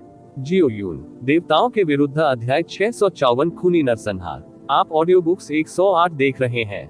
धोखेबाजों से सावधान रहें। अध्याय 654 खूनी नरसंहार। यूचे, कौन सा यूचे? ब्लू विंड इंपीरियल परिवार के राजकुमार संघ। उन्होंने इतने वर्षों पहले व्यक्तिगत रूप से दिव्य फीनिक्स संप्रदाय को चुनौती दी थी। यूनचे के अलावा और क्या हो सकता है? फैंग फे हिंग कर्कश आवाज में चिल्लाया। लेकिन क्या वह 3 साल पहले प्रिमोडियल प्रोफाउंड आर्क में नहीं मरा था? क्यूई झेनकांग और डुआन किंगहांग के चेहरे पर हैरानी के भाव थे। इसके अलावा उन सभी वर्षों पहले यूनचे के पास केवल एक गहरी ताकत थी जो पृथ्वी के गहन क्षेत्र में थी, जबकि उसकी वास्तविक ताकत एक अंतिम चरण के सिंहासन के बराबर थी। लेकिन इस व्यक्ति की ताकत ने 43वें बुजुर्ग को भी ऐसा करने के लिए प्रेरित किया। मैं तुम दोनों से भी ज्यादा इसके पीछे का कारण जानना चाहता हूँ। फैंग फे हिंग अपने दांत पीसते हुए दहाड़ने लगा। उसकी आंखें काफी हद तक फैल गईं। लेकिन वह तो यूचे है, इसमें कोई गलती नहीं हो सकती। उद्धरण चिन्ह ... तो फिर हमें अभी क्या करना चाहिए? यदि वह वास्तव में एक सम्राट है, पीछे हटना। निस्संदेह हम पीछे हटेंगे, फैंग फे हिंग धीमी आवाज में चिल्लाया। या ये हो सकता है कि आप ये सोचने के लिए इतने भोले हैं कि हजारों सैनिक वास्तव में संप्रभु गहन क्षेत्र में किसी की ताकत का विरोध कर सकते हैं। सबसे पहले वह अपनी सारी हिम्मत जुटाने और दिव्य फीनिक्स संप्रदाय की प्रसिद्धि और इसके बुजुर्गों में से एक के रूप में अपनी स्थिति का उपयोग करके इस भयानक राजा के साथ बातचीत करने के लिए तैयार था जो कहीं से भी प्रकट हुआ था। लेकिन ये पता चलने के बाद कि यह व्यक्ति वास्तव में यूनचे है, ये सभी विचार उसके दिमाग से निकल गए। 3 साल पहले उसने अकेले ही पूरे संप्रदाय पर कब्जा करने के लिए दिव्य फीनिक्स संप्रदाय के क्षेत्र में आने का साहस किया, और भले ही उन्होंने दिव्य फीनिक्स संप्रदाय के संप्रदाय गुरु और कई अन्य बुजुर्गों का भी सामना किया, फिर भी उन्होंने अपनी प्रभावशाली आभा को थोड़ा भी नहीं खोया।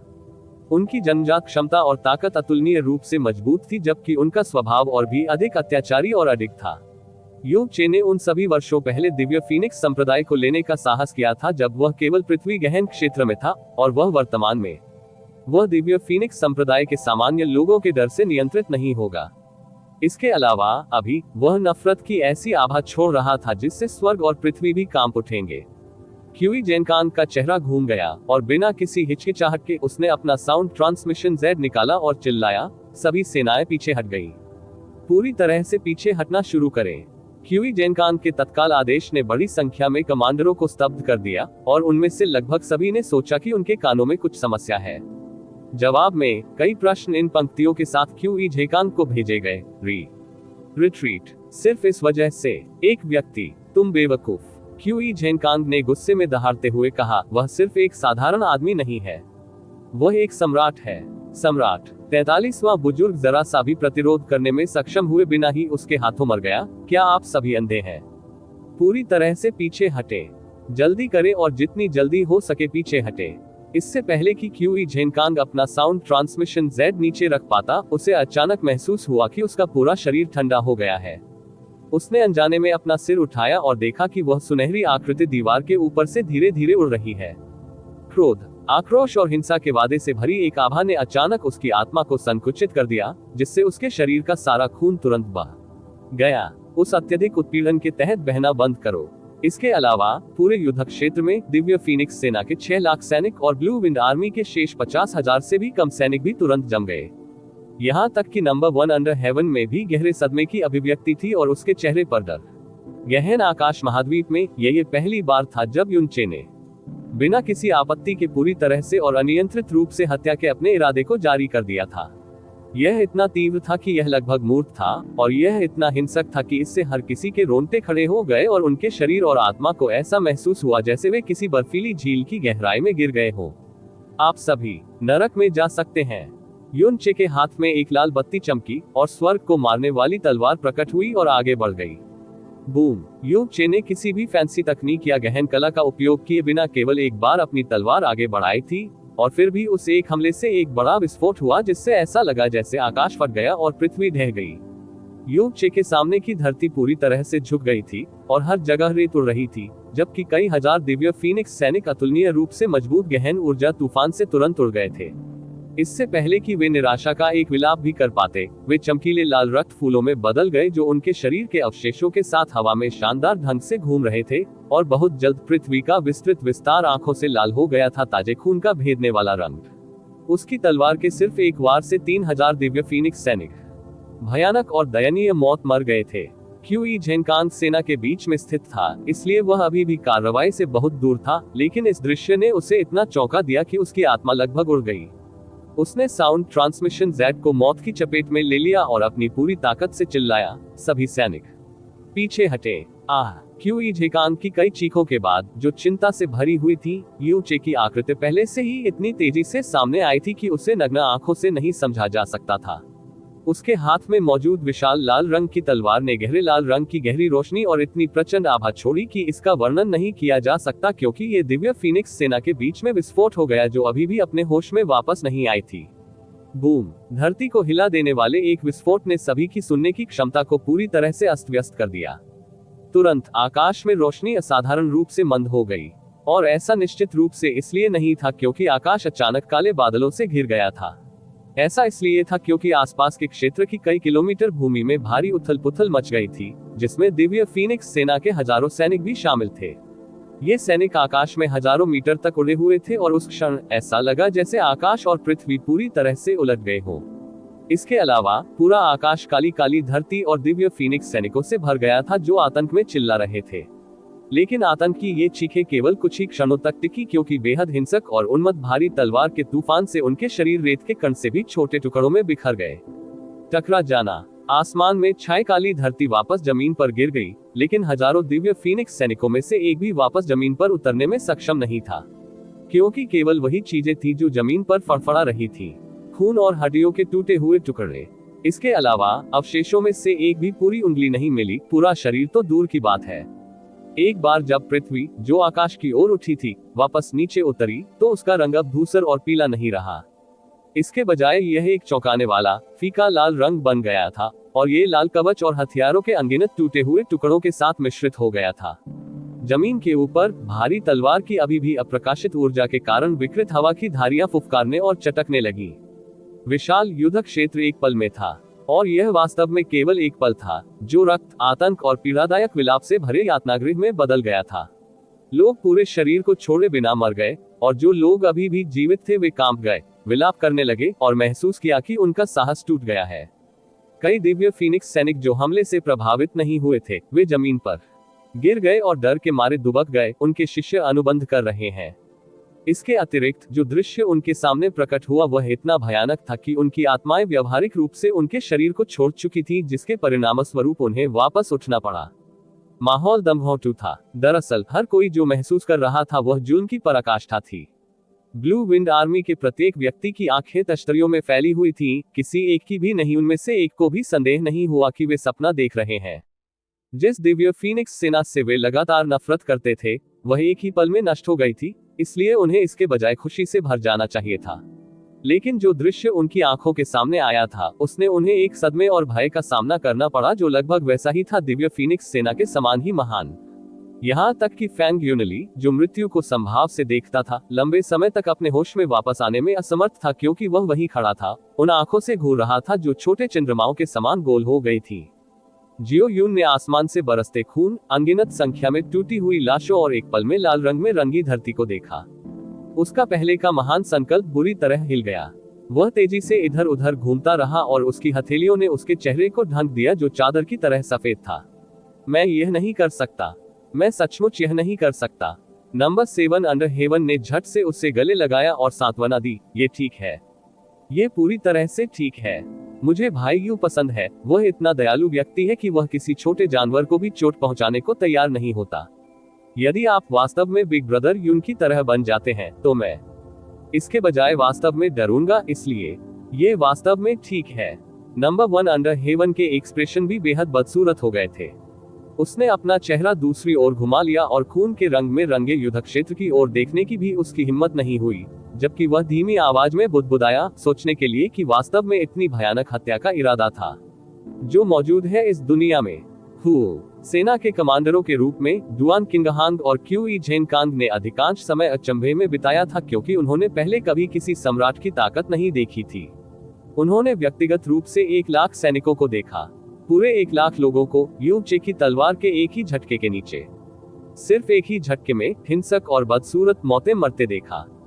इस तथ्य का उल्लेख करने की आवश्यकता नहीं है कि उन्हें विरोध या संघर्ष करने का जरा भी अवसर नहीं दिया गया, लेकिन वे अपने पीछे एक लाश छोड़कर मरे भी नहीं, दफनाने के लिए कुछ भी नहीं बचा था। दिव्य फीनिक्स सेना जो अन्य 6 देशों और स्वर्ग के नीचे के सभी देशों को नष्ट कर सकती थी, दिव्य फीनिक्स सेना जिसके पास सर्वोत्तम उपकरण और उच्चतम योग्यता थी, इस एक व्यक्ति के सामने वे चींटियों के बराबर भी नहीं थी। इससे भी बड़ी बात यह थी कि भले ही वे कई लड़ाइयों से गुजर चुके थे और उनके दिल पत्थर की तरह थे, उस पल में उनकी आत्माएं पूरी तरह से ढह गई थी। क्यूई झेनकांग सदमे और डर के मारे पीछे की ओर लड़खड़ाते हुए अपने नितंबों पर जोर से गिरे। उसके बाद वह पागलों की तरह चिल्लाया जैसे कि वह पागल हो गया हो, तितर बितर, जल्दी से तितर बितर हो जाओ। क्यूई झेनकांग की चीखों से उसका गला लगभग फटने लगा और दिव्य फीनिक्स सेना, जो अभी भी भय और सदमे से सहमी हुई थी, जाग गई, जैसे कि वे किसी दुर्स्वप्न से जाग गए हो। उन्होंने सामूहिक रूप से गला घोंटकर रोने की आवाज निकाली और पागलों की तरह पीछे की ओर भागे। उनकी आत्मा ढह गई थी और यहाँ तक कि उनके कमांडर भी डरे हुए थे, इसलिए दिव्य फीनिक्स सेना बनाने वाले हजारों सैनिकों ने सैन्य अनुशासन की बिल्कुल भी परवाह नहीं की। इसके बजाय वे बिना सिर वाले मुर्गों की तरह भाग गए और केवल एक चीज जिसकी उन्हें परवाह थी वह उस भयानक शैतान से दूर भागना था जो आसमान से उतरा था। पलक झपकते ही वे पूरी तरह से हार गए थे और कई लोगों ने अपने ही हमवतन लोगों के पैरों तले कुचलते हुए अपनी जान गंवा दी थी। लेकिन युन चे, जिसकी नफरत से स्वर्ग और पृथ्वी भर गई थी और जिसने मारने की अपनी इच्छा पर पूरी तरह से नियंत्रण खो दिया था, सिर्फ इसलिए नहीं रुका क्योंकि वे भाग रहे थे।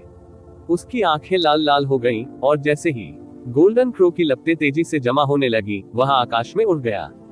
एक पल में यह दसियों मीटर चौड़ी आग में बदल गया और दूर से ऐसा लग रहा था जैसे आकाश में एक और लाल सूरज दिखाई दिया हो। जलते सूरज का टूटना। लाल रंग का सूरज आसमान में बहुत ऊपर तक फूटा और विनाश की आग बरसाने लगा। ये गोल्डन क्रो लपटें थी। लपटें इतनी विनाशकारी थी कि उनके साथ मामूली संपर्क ने भी दिव्य फीनिक्स के बुजुर्ग फैंग फियंग को मौत के घाट उतार दिया था। तो यह ऐसा कुछ कैसे हो सकता है जिसे दिव्य फीनिक्स सेना के सामान्य सैनिक सहन कर सके। आकाश को ढकने वाली लाल रंग की लपटें बरसने लगी और दिव्य फीनिक्स सेना का कोई भी सैनिक जो इन लपटों के संपर्क में आया राख के ढेर में गिरने से पहले तुरंत मानव मशालों में प्रज्वलित हो गए, या कुछ मामलों में वे शून्य में नष्ट हो गए थे। चीखें, सिसकियां, दहाड़े, आतंक की चीखें और जलने की आवाज। इस युद्ध के मैदान का माहौल भयानक रूप से नरक से अंतिम संस्कार के शोक में बदल गया था।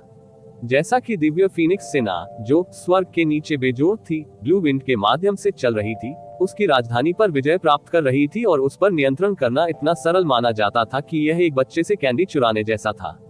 लेकिन उन्होंने कभी सपने में भी नहीं सोचा था कि उनकी मुलाकात यूचे जैसे शक्तिशाली और अत्यंत क्रूर राक्षस से होगी। फैंग फेहिंग की फीनिक्स गहन शक्ति को तेजी से प्रसारित किया जा रहा था और उसकी गति को उसकी चरम सीमा तक धकेल दिया गया था, क्योंकि जो आवाजें उसने अपने चारों ओर सुनी, उसने उसे एक दुर्स्वप्न में डाल दिया था। इस समय उसे अचानक महसूस हुआ कि उसका पूरा शरीर ठंडा हो गया है और उसने अनजाने में अपना सिर पीछे कर लिया। उसे यह जानकर आश्चर्य और भय हुआ कि युन चे उससे केवल 10 मीटर की दूरी पर था। फैंग फेहिंग की पुतलियां फैल गईं और जब उसने Phoenix flames Burns the heavens का उपयोग किया तो उसने अपने दांत जोर से पीस लिए, क्योंकि उसके शरीर की सभी फीनिक्स लपटें युन चे की ओर फूट गईं। युन चे का चेहरा इतना काला था कि वह नरक से ही जीवन प्राप्त करने वाले मृत्यु देवता की तरह लग रहा था। फैंग फीहिंग के हमले का सामना करते हुए उसके हाथ में मौजूद हेवन स्मिटिंग तलवार थोड़ी देर के लिए हवा में नाचने लगी, और चूंकि फैंग फीहिंग की शक्तिशाली फीनिक्स लपटें उसकी भारी तलवार की शक्ति के संपर्क में आईं, तो ये तुरंत आग के फूलों में तब्दील हो गई, जो हवा में बिखर गई। हालांकि भारी तलवार से उत्पन्न गहन ऊर्जा तूफान का जरा भी असर नहीं हुआ और फटी हुई हवा के झोंके के बीच इसने फैंग फेहिंग की छाती में जोरदार प्रहार किया। टकराना। फैंग फेहिंग के मुंह से लगातार खून के 3 तीर निकले। वह जोर से जमीन पर गिरा और इससे पहले कि वह दोबारा खड़ा हो पाता, युन चे ने उसे कॉलर से पकड़कर ऊपर उठा लिया था। इसके साथ ही पीछे से उसके शरीर में मौत का एक बर्फीला एहसास व्याप्त हो गया। मैं फैंग फीहिंग हूँ, दिव्य फीनिक्स संप्रदाय का 19वां बुजुर्ग। आपको मुझे मारने की अनुमति नहीं है, फैंग फीहिंग ने कहा जब उसकी हर मांसपेशी और तंत्रिका हिंसक रूप से कांपने लगी। यदि नहीं तो दिव्य फीनिक्स संप्रदाय निश्चित रूप से आपको जाने नहीं देगा। अर्ग बूम। जैसे ही फैंग फेहिंग ने एक निराशाजनक और दयनीय चीख निकाली, आग का एक समूह उसकी पीठ से बाहर निकल आया, जिससे ये दिव्य फीनिक्स बुजुर्ग, जिसने अपने जीवन के अधिकांश समय इस दुनिया में अद्वितीय महसूस किया था, जलती हुई राख बन गया जो विशाल आकाश में बिखर गया। देवताओं के विरुद्ध अध्याय 655 पीली स्प्रिंग्स राख। आप ऑडियो बुक्स 108 देख रहे हैं। धोखेबाजों से सावधान रहें। अध्याय 655 पीली स्प्रिंग्स राख। क्यूई झेनकांग और डुआन किंघई ने आज से पहले कभी किसी सम्राट की ताकत नहीं देखी थी, लेकिन वे इस बात पर बहुत स्पष्ट थे कि एक अधिपति का अस्तित्व किस प्रकार का होता है। यहाँ तक कि 7 देशों में से सबसे मजबूत राष्ट्र दिव्य फीनिक्स साम्राज्य में भी एक अधिपति, एक शक्तिशाली अस्तित्व था जो एक भगवान के समान था। लेकिन फैंग फियांग के बाद उन्होंने व्यक्तिगत रूप से दिवंगत अधिपति फैंग फीहिंग को यूचे द्वारा वध होते देखा। 2 पास के भीतर इन दोनों लोगों के दिलों में भय और चिंता अब और नहीं बढ़ सकी। उन्होंने अपना सिर घुमाया और उन्हें आश्चर्य हुआ। दिव्य फीनिक्स सेना जो एक महासागर के रूप में असीमित थी, पहले ही लगभग शून्य हो गई थी। लेकिन आपदा की आग अभी भी लगातार आसमान से गिर रही थी, दिव्य फीनिक्स सेना के हिस्सों को एक ज्वलंत नरक में भेज रही थी। क्यूई झेनकांग ने ध्वनि ट्रांसमिशन Z पर दबाने के लिए कांपती उंगली का इस्तेमाल किया और चिल्लाया, हर कोई तितर बितर हो जाए। मोहरा पूर्व की ओर बढ़े, रियरगार्ड दक्षिण की ओर बिखर गया, और तुम में से बाकी लोग पश्चिम की ओर भाग जाओ। क्यूई झेनकांग के आदेश के तहत भागती हुई दिव्य फीनिक्स सेना 3 अलग अलग दिशाओं में बिखरने लगी। एक दिशा में भागने से दुश्मन के लिए उन्हें मारना आसान हो जाएगा, लेकिन 3 दिशाओं में भागने से यूचे को तीनों में से किसी एक को चुनने के लिए मजबूर होना पड़ेगा। बिखरती हुई दिव्य फीनिक्स सेना का सामना करते हुए युनचे बीच हवा में रुक गया और अपना पीछा रोक दिया, जैसे कि वह विचार कर रहा हो कि वह किस दिशा में जा रहा है।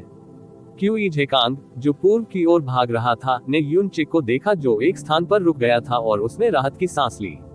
उसके बाद उसने भागने के लिए अपनी सारी गहन शक्ति का प्रयोग किया। यह वह अपने जीवन में पहली बार इतने दयनीय तरीके से भागा था। यहाँ तक कि अपनी सबसे बुरी हार के दौरान भी उन्हें कभी भी इस तरह से भागने के लिए मजबूर नहीं किया गया था। लेकिन अभी वे युद्ध से भाग नहीं रहे थे, इसके बजाय वे एक राक्षस के नरसंहार से बच रहे थे। काफी समय बीत जाने के बावजूद युनचे ने अभी भी पीछा नहीं छोड़ा था। वह वहीं खड़ा रहा और दिव्य फीनिक्स सैनिकों के 3 समूहों को अपनी अधिकतम गति से भागते हुए देख रहा था। लेकिन आक्रोश की धधकती आग जो उसकी आंखों में पागलपन से जल रही थी और हत्या का इरादा जो उसके पूरे शरीर पर उबल रहा था, जरा भी कम नहीं हुआ था।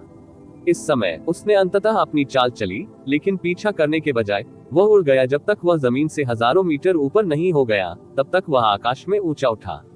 जैसे ही वह ऊपर हवा में तैरने लगा, उसने दिव्य फीनिक्स सेना के सभी सैनिकों को भागते हुए देखा। डिवाइन फीनिक्स के दुष्ट कुत्तों, तुम सभी को मरना ही होगा। युनचे की नफरत की नर्म धुन, भले ही वह नर्म थी, यह एक शैतान के अभिशाप की तरह थी जिसने किसी के दिल को छेद दिया, और यह हर किसी के कानों और आत्मा में स्पष्ट रूप से गूंज उठा। उसका हाथ धीरे धीरे हवा में उठा और उसके सामने लाल रंग की लपटों का एक स्तंभ जलने लगा। लपटों का ये स्तंभ तीव्र नहीं था, इसके बजाय यह एक अजीब रोशनी के साथ चमकने लगा, क्योंकि यह हवा में जलती हुई लाल चमक बिखेरने लगा। इन दिव्य फीनिक्स सैनिकों का सामना करते हुए उन्होंने शुरू से ही जिन सभी लपटों का इस्तेमाल किया था, वे फीनिक्स की लपटों के बजाय गोल्डन क्रो की लपटें थीं, जिन्हें जलाना आसान था। नियंत्रण, क्योंकि केवल गोल्डन क्रो की लपटों की क्रूरता और हिंसा ही उसके दिल में जल रहे गुस्से और आक्रोश को दूर कर सकती थी। वह भयानक राक्षस एक स्थान पर रुक गया और काफी देर तक उनका पीछा नहीं किया, इसलिए दिव्य फीनिक्स सेना की पूर्ण उड़ान धीरे धीरे और अधिक आरामदायक हो गई। ऐसा इसलिए था क्योंकि उन्होंने सोचा था कि वे उस शैतान की क्रूर काटने वाली दरांती से बच गए हैं। लेकिन इसी समय उन्हें अचानक हवा का तापमान तेजी से बढ़ता हुआ महसूस हुआ। ये गर्म से लेकर चिलचिलाती गर्मी तक चली गई, जिससे उन्हें असुविधा होने लगी। और कुछ ही छोटी सांसों के बाद ऐसा लगा मानो उनकी त्वचा पर लाल गर्म लोहे की झुलसा देने वाली पट्टी रखी जा रही हो। यह इस हद तक था कि जिस हवा में उन्होंने सांस ली वह अत्यधिक गर्म हो गई थी, इस हद तक कि इसने उनके आंतरिक अंगों को झुलसा दिया था और उन्हें भयंकर रूप से मोड़ दिया था। इसके अलावा ये भयानक गर्मी उनकी हर सांस के साथ बढ़ती जा रही थी। उन्होंने झटके से अपना सिर पीछे घुमाया और ऊपर आसमान में उस आकृति की ओर देखा जो लाल रंग की लपटों से जल रही थी। ऐसा लग रहा था कि हवा आकारहीन लपटों में बदल गई है, जिसने उन्हें तब तक झुलसाया जब तक कि उनकी त्वचा लाल नहीं हो गई। इसके अलावा लाल रंग का कवच जो उनके शरीर पर कसकर फिट किया गया था, लाल गर्म लोहे की तरह था और इसने अधिक से अधिक दिव्य फीनिक्स सैनिकों को पीड़ा से कराहने का कारण बना दिया। क्या हो रहा है? क्यूई झेनकान के पास सिंहासन की गहन शक्ति होने के कारण सुरक्षा थी, लेकिन उसे अभी भी ऐसा महसूस हो रहा था मानो उसे एक विशाल भट्टी में डाल दिया गया हो और उसका पूरा शरीर दर्द से जल गया हो। उसकी आंखें चौड़ी हो गईं और उसने सख्ती से अपनी सांसें रोक ली क्योंकि उसके फेफड़ों में बहने वाली हवा आग की लपटों से भी अधिक गर्म थी। इतना ही नहीं, बल्कि उसके नीचे दिव्य फीनिक्स सेना के कई सैनिकों ने अपना पीछे हटना बंद कर दिया था और अकथनीय पीड़ा में फर्श पर लौट रहे थे, बजाय इसके कि वे अपने शरीर से अपने कवच उतारने की कोशिश कर रहे थे। कवच बहुत पहले पिघले हुए लावा की तरह गर्म हो गया था और ये दृढ़ता से त्वचा पर चिपक गया था, इस हद तक कि इसे जबरन हटाने से झुलसे हुए मांस और रक्त का एक बड़ा हिस्सा भी फट सकता था। हवा में व्याप्त करुण और शोकपूर्ण विलाप से ऐसा लग रहा था जैसे उन्हें बुरी आत्माओं द्वारा नारकीय दंड दिया जा रहा हो। ऊपर से धीरे धीरे नीचे आने वाली आग की लपटों ने यूनचे के आसपास 35 किलोमीटर के दायरे में क्षेत्र को घेर लिया। बिना किसी अपवाद के संपूर्ण दिव्य फीनिक्स सेना भी उस क्षेत्र में घिरी हुई थी। स्वाभाविक रूप से ब्लू विंड इंपीरियल सिटी का उत्तरी भाग और ब्लू विंड आर्मी इससे अप्रभावित थे। केवल एक चीज जो उन्होंने देखी वह ये थी कि उनके चारों ओर की हवा काफी गर्म हो गई थी, लेकिन वे सभी दिव्य फीनिक्स सेना की वर्तमान स्थिति को देख चुके थे और हवा में व्याप्त दुख की असंख्य चीखों ने उनके लिए इसे और स्पष्ट कर दिया। क्या हो रहा है? नंबर 7 अंडर हेवन ने आश्चर्य से कहा। अचानक उसका मुंह खुल गया और वह यूनचे की ओर इशारा करते हुए कहा, वह यूनचे के ऊपर एक विशाल सुनहरी आकृति दिखाई दी थी। यह एक अत्यंत भव्य और महान पक्षी की आकृति थी जो हवा में चक्कर लगाते समय अपने पंख फैलाकर प्रकट हुई थी। पक्षी का सिर गर्व से उठा हुआ था और वह फीनिक्स के सिर जैसा लग रहा था। उसके पंख सबसे शुद्ध सोने के थे और ऐसा लग रहा था मानो प्रत्येक पंख सुनहरे रंग की लौ से चमक रहा हो। इसके 3 पैर थे और इसकी पूंछ के पंख लंबे थे और इसके शरीर के बाकी हिस्सों की तरह ही आकर्षक सुनहरे रंग के थे। लेकिन इस भव्य और वैभवशाली सुनहरी आकृति के साथ विनाश और दमनकारी शक्ति की आभा थी जिससे पृथ्वी और आकाश कांपने लगे। ये सुनहरे कौवे की छवि है, स्वर्ग के नीचे नंबर 1 ने आश्चर्य से कहा। यह पहली बार नहीं था जब उसने गोल्डन क्रो का छायाचित्र देखा था। हर बार जब कोई दानव सम्राट गोल्डन क्रो के जलती हुई दुनिया के रिकॉर्ड का उपयोग करता था तो गोल्डन क्रो की छवि दिखाई देती थी, चाहे वह केवल एक पल के लिए हो या लंबी अवधि के लिए। लेकिन अब तक उसने जितनी भी छवियां देखी थी वे केवल धुंधली और अर्ध पारदर्शी थी और उन छवियों का सुनहरा रंग भी बहुत फीका था। लेकिन जलते हुए कौवे की जलती हुई छवि लगभग मूर्त लग रही थी, मानो गोल्डन कौवे की सच्ची दिव्य आत्मा भौतिक स्तर पर उतर आए हो।